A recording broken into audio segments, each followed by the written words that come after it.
Welcome back to another edition of the GuerrerosAzteca podcast, a podcast where we talk about the Liga MX and everything going on around the football mexicano, and there is a lot going on, so it's good to be back recording another podcast. Finally done, man, with the final exams. I can't tell you how happy I am, how relieved, and just it feels good to be free. In other words, what can I tell you? What can I say? It feels good to be free, but finally done with final exams. I think they all went well. I took 4 in total, and I think they all went well. I studied a lot, so yeah, you better hope they all went well. But the grades haven't been posted, but I'm pretty sure, I'm confident I did well. So, anyways, man. Anyway, I don't even know how I started rambling about that. We're gonna talk about transfers, man. Transfers, Liga MX transfers. But first, before that, let's address the Liga MX Final. América Campeon, América Liga MX champion for the Apertura 2014, defeating Tigres with an aggregate score of 3-1. It was 3-0 in leg number 2. But that game was crazy. That game, one of the craziest games I've ever seen in a while, man. I mean, when you have 4 red cards in total, 3 for one team for Tigres, and I'll get to that. I'm going to talk about the whole ref situation, because there's some people out there saying, mostly people that dislike America, saying that America won the championship because of the referee, that the game was rigged, that the referee was bought by America and Televisa and this and that. You know, some Chivas fans are upset that America is now the biggest team in terms of titles. You know, America has the most titles in the Liga MX now with 12. Chivas has 11. And, you know, I can understand it bothers some Chivas fans, but I've talked to some Chivas fans that are also like, no, like, America deserved the title. America deserved it. The refereeing was a little weird, but if you analyze the red cards by the rules and stuff like that, I mean, Tigres just lost their head. That's what it comes down to. I think Tigres, just after the second goal from Pablo Aguilar, it came from a header, and then Burbano, you know, 15 seconds into the game, he gets a red card because he had to stop Layun, or else Layun was going to go one-on-one versus Nahuel Guzman and probably scored, maybe not. But Burbano decides to foul Layun, who was the last man. He was the last man, so since he fouled Layun, there he gets a red card with 50. You know, he only had like 15 to 20 seconds in the game. He gets a red card. So after that, I think everything just collapsed on Tigres. And then I thought Tigres played a sorry ass game, man. Tigres, the game plan was, let's park the damn bus. Let's hold on to the result. Let's try to keep this game 0-0. And maybe if we get a counterattack opportunity, then we'll take it. But Tigres played scared. And Turco Mohamed, after leg number 1 in the press conference, in the post-game press conference after leg number 1, he said, Tigres doesn't play well in the Azteca. Tigres doesn't play well in El DF. You know, they don't play well in Mexico City. And, you know, people will just kind of brush that off. He meant it. You know, he had analyzed Tigres, I guess, their games in the Azteca, and they just don't play well.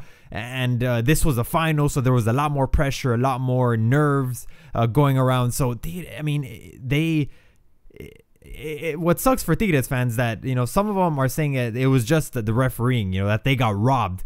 But, you know, they have to realize, and I'm sure some Tigres fans recognize, that their team was just irrecognizable. Like, you couldn't recognize this Tigres team, a team who usually takes really good care of the ball, a team who is very, very solid defensively, making mistakes. Damian Alvarez makes a bad pass to Gio Arevalo, and that's where Miki Arroyo picks up the ball, and that's where the first goal comes in through. The first goal was a golazo for Michael Arroyo. He dribbles past Hugo Ayala, and then, you know, the shot was just a cannon, man, and it was a near post shot. Some people think that Nahuel Guzman, the Tigres goalkeeper, could have done a little bit more to stop that shot. I don't know how I feel about that. Maybe not, but the shot was just, it was a bullet. And you know, if that hit him in the head, that would have blown his head off. It was a crazy strong shot by Michael Arroyo. But I think after the second goal for America, after the red card for Burbano, Tigres just, the whole world collapsed on them, and they started losing their head. Frustration started building a couple minutes after the Burbano red card. Only 3 minutes later, actually, Damian Alvarez gets a red card for throwing a punch. He threw a punch. He didn't hit, what's his name, Ventura Alvarado. He didn't hit him, but the rule clearly says if you make contact, or if you attempt to make contact, if you throw a punch, and even if you miss but you threw it, there is a consequence, and it's penalized with the red card. Now, I don't like it. Listen to me. That's the rule. So the red card was justified. It was a legitimate red card, but I don't like it. Personally, I don't like it, especially not in a final. So I understand the frustration from Tigres fans or from other fans that don't like America. I understand the frustration. I don't like it, man. I would have maybe just given him a yellow, let him cool off with the yellow. But it's the rule. It is a rule. I don't like the rule that since he didn't make contact, since he didn't make contact, I might have just given him a yellow, but it is what it is, man. He shouldn't have. I mean, he had no damn business. What is Damian Alvarez doing throwing a punch? What are you doing, man? What are you... I don't know. He had no business throwing a punch. Then Nahuel Guzman, the red card for him. Some people are bringing up the argument that since it was already an offsides play when Nahuel Guzman made contact with Michael Arroyo, that the play was already invalidated. It didn't count anymore, so therefore it shouldn't have been a red card or a second yellow for Nahuel Guzman, who, in turn, since it was a second yellow, he got a red. That's ridiculous. Come on, man. It's not a free-for-all once the play is invalidated. It's not like when the offside is called, you can do whatever you want and not get penalized for it. No, there's still consequences for your actions, even if the play has been invalidated. You can't hit someone. You can't, in his case, he slid and he made contact. He was fully aware he was going to make contact with Michael Arroyo. Michael Arroyo should have gotten a yellow card for continuing the play after the whistle. But Nahuel Guzman, again, just like Damian Alvarez, what are you doing? He heard the whistle. He knew the play had been invalidated. He still slid and he made some contact with Michael Arroyo, earned his second yellow, and in turn he got his red card. So, in my opinion, all three red cards for Tigres are justified. I mean, Manuel El Tito Villa should have gotten another red card for the hit on Layun. It was a crazy, kick on Layun. Dueñas lost his head. Did you see what he did to Quick Mendoza? I mean, and then Quick Mendoza got a red card for insulting one of the Tigres players. That's what he got it for. I didn't understand why Quick Mendoza got a red card, but it was for insulting. Dueñas didn't even get a red card. That was already when Tigres was lost. So it is what it is, man. If some people want to just say that America is champion because of the refereeing, then you could keep telling yourself that, and if it makes you feel better, if that's the way you want to see it, then go right ahead. But that's definitely not the case. America was definitely the team who wanted it more in the second leg. Neither team played great football. Neither team. I'm not sitting here and telling you America played a brilliant game. America played a spectacular game. No, man. America didn't play well. But they went out there. They took risks. After the first podcast, I said America has to go out there and take risks, man. And that's how they'll win the game. Turco Mohamed comes out with the most offensive lineup he's ever had, and he ever will have, because he's now gone. Matosas just got presented today or yesterday, depending on when you're listening to this. He came out with Arroyo, with Sambuesa, with Layun up front, with Peralta, he came out with the most offensive lineup he had ever came out with. He had ever established, and that's what I wanted. That's what I wanted to see, and that's what America needed, to take risks and to go out there and get the game. And it was a deserved victory for me, in my opinion. The third goal from Uribe Peralta just added insult to injury, just pretty much sealed the deal completely. And Tigres just, Tuca messed up. The team was way too defensive, way too defensive. And usually when a team tries to defend a minimal lead, like a 1-goal lead, you have to be nearly perfect on defense if you're going to decide to park the bus. If you're going to decide to park the bus, you need to have the defense that Atletico de Madrid had last season. A team that it was flawless almost on defense, And Tigres just isn't flawless on defense. I don't know. I think in my opinion, Tuca Ferretti made a mistake with the game plan. We went way too defensive instead of taking the ball from America and taking the game to America like they did in the first leg. It is what it is. America, in my opinion, was the clear victor and deserved the title, but I'm biased. I understand that since I'm an America fan, and you could take it as you will. So anyways, man, I don't know how long I rambled. I think I ran for like a couple minutes, for like 10 minutes on the whole final stuff, but I hadn't gotten the chance to give you guys my reactions on the final at all. And it feels kind of weird because I already got some time to cool off. Obviously I'm not screaming, because if I would have recorded the podcast that night, which I didn't get the chance to because I had to study for my final on Monday, I would have been crazy and I would have been super pumped, and the analysis would have been maybe a lot different. I don't know, but finally here we are on Thursday. This is when I'm recording this. Giving you guys my reactions to America winning the championship. So I'm extremely hyped. I'm extremely hyped, but I'm running on like 3.5 hours of sleep. So yeah, it might not sound like I'm super pumped, but I am, believe me. So what I'm also really pumped about is the 4 signings, man. 4 key and very good signings for America after the final. Miguel Zamudio, Darwin Quintero, Cristian Pellerano, Darío Benedetto, and as we all know, the coach Gustavo Matosas just got presented today, and America is looking really strong for the upcoming season. America still has one foreign player spot. If they want to fill it up, they can. There's talks, there's rumors that they might go after Maxi Rodriguez. There's other players out there that America might want to, if they want to. If they don't, then they don't have to. But there is one spot left for a foreign player if America wants to go out there and get it. But America already, as it stands, has 9 players that weren't born in Mexico. So they have a combination of, well, Ventura Alvarado was born in the United States, but he is Mexican. He's Mexican-American, basically. And then America has Pablo Aguilar. America has Ruben Sambuesa. They have Osvaldo Martinez. They all play as Mexican players. Even Darwin Quintero plays as a Mexican player as well.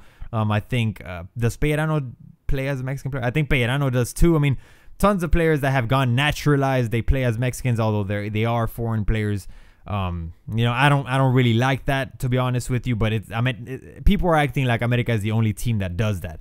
Tigres has done it. I think Pachuca, when they won the Copa Sudamericana, they had a tons of foreign players, naturalized players in that squad as well. So it's a league problem. The league has to fix it. This is a loophole that teams are exploiting. They have to fix it. They have to fix it. So America looking really strong with the signings. I mean, I think the biggest signing so far from any of the teams has been Darwin Quintero. In my opinion, and I made a podcast earlier before Darwin Quintero actually went to America, and I said he was my favorite player, and I said he was also the best player in the league, in my opinion. Darwin Quintero being the best player in the league, and he goes to America. So I think that's the best signing, and that is the most expensive signing. I think America paid around 13 million. I've heard numbers from 11 to 13, 12, this and that. America paid tons of money, and that's the biggest signing so far, the most expensive signing for any team in the Liga MX so far. America overall has spent 24.5 or $25 million in 4 signings, so that is insane. They have signed Gustavo Matosas for 2 years. I think they're going to pay him $2 million a year.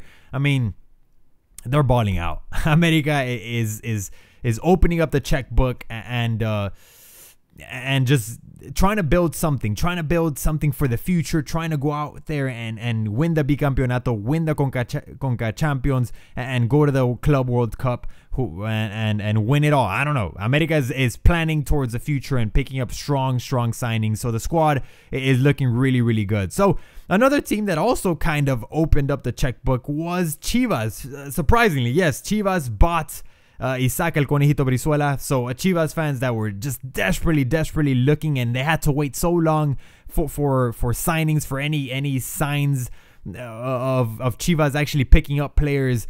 Finally, it happened kind of late at night, towards the end of the draft. Chivas confirmed it. They picked up Isaac El Conejito Brizuela. So I think that's a hell of a pickup, man. El Conejito, I think he has the same character, sort of similar characteristics to Carlitos Fierro.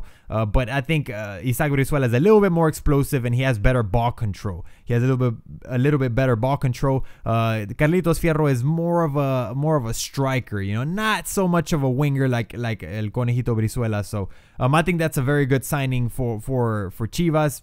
Ponce is returning. Marco Fabian is returning. I don't know how Chivas fans feel about that. Ponce and Fabian, they really didn't play all that well with Chivas in their last seasons there. That's why they went out on loan and stuff like that.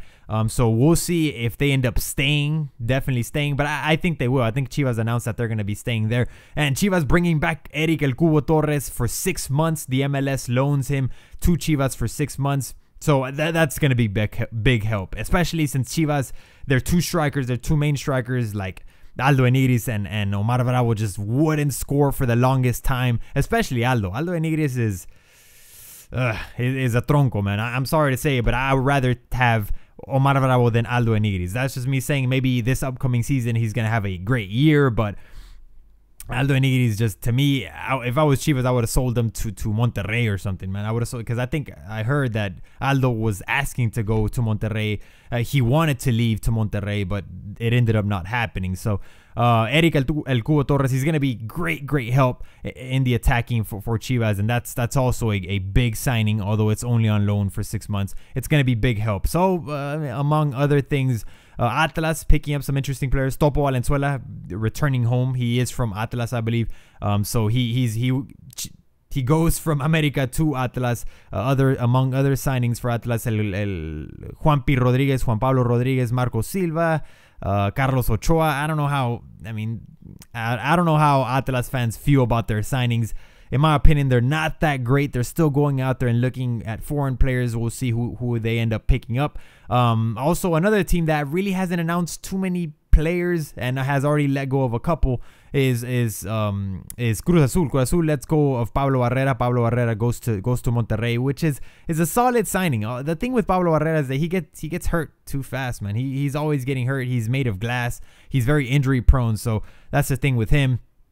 But, you know, Cruz Azul only confirming Alemao and Carlos Lizarazo. What's his name? Something like that. It's a Colombian guy. He's from Colombia. He's a good prospect, I'm hearing. So, hey, that's good for Cruz Azul. We'll see if they'll sign anyone else, because right now it's not looking too hot for Cruz Azul. But Jimmy, what's his name? Jimmy Chará.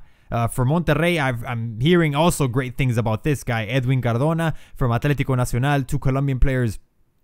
So it's, you know, Monterrey also picking up some strong players. We'll see if these Colombian players can actually, you know, bring some good stuff to the Liga MX and to Monterrey, especially now that El Chupete Suazo has left Monterrey. They're definitely gonna need a game changer, because there was no one in Monterrey, only Dorlan Pavón that was a game changer along with Chupete Suazo. So now bringing these Colombian players in, we'll see if they play well there. I'm looking through more signings so far. Pumas, not much to work with. Josgar Gutierrez, I can't speak, man. I'm already really thirsty, because I've been talking for, let's see, I've been speaking for like 18 minutes, so I'm already getting tired. Wow, I'm not used to this anymore, man. It's been a while since I've recorded podcasts, but yeah, not much for Pumas.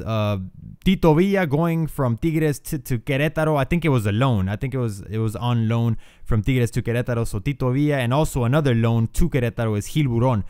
He's a right back, I believe, right back from America. He's going on loan to Querétaro. A team that has let go of a bunch of players is Santos. They're looking to cut their age average. They're looking to get more young players, so they've signed some good players. Jesus Molina is a hell of a signing for Santos. I did not, as an America fan, I did not want America to let go of Jesus Molina. It ended up happening. I can't complain too much, because, you know, Darwin Quintero is going from Santos to America, so it's a fair trade-off. Quick Mendoza and Molina for Darwin Quintero, and then America still paid them tons and tons of money. But you know, that's a hell of a signing, Jesus Molina. The keeper, Agustin Marchesin, something like that. He's taking over the spot that Osvaldo Sanchez is leaving vacant. Osvaldo, he's not going to stay here in Mexico, so he's probably going to play in the MLS. And if that doesn't happen, then unfortunately, Osvaldo Sanchez might look to retire, man, which sounds kind of strange, because I've been so used to, ever since I've been watching football, it feels like Osvaldo Sanchez has been there. You know, Osvaldo and Cuauhtemoc Blanco and this and that. And, you know, a league without Cuauhtemoc and Osvaldo, you know, although they're rivals and they don't really like each other, it's going to feel weird. So anyways, yeah, Santos letting go of Pitu Cejas, of Osvaldo Sanchez, of Darwin Quintero, of Juan P. Rodriguez, of Ribair Rodriguez, of Rafa Figueroa. They let go of a bunch of players, and they're bringing in Jesus Molina, Quick Mendoza, Carlos Orrantia, Jesus, I can't speak, Edson Rivera, and Hector Acosta. So, you know, a bunch of players, Diego Hernan Gonzalez. They brought in a bunch of players. I'm just looking through these teams. I want to make another podcast talking about this in detail and giving you guys my breakdown on which signings I think are the best and why I think they're the best, and which teams I think are looking the strongest after all the signings are done, though. That's when that has to happen. Right now, I'm just kind of naming some for you guys and giving you guys quick opinions on them.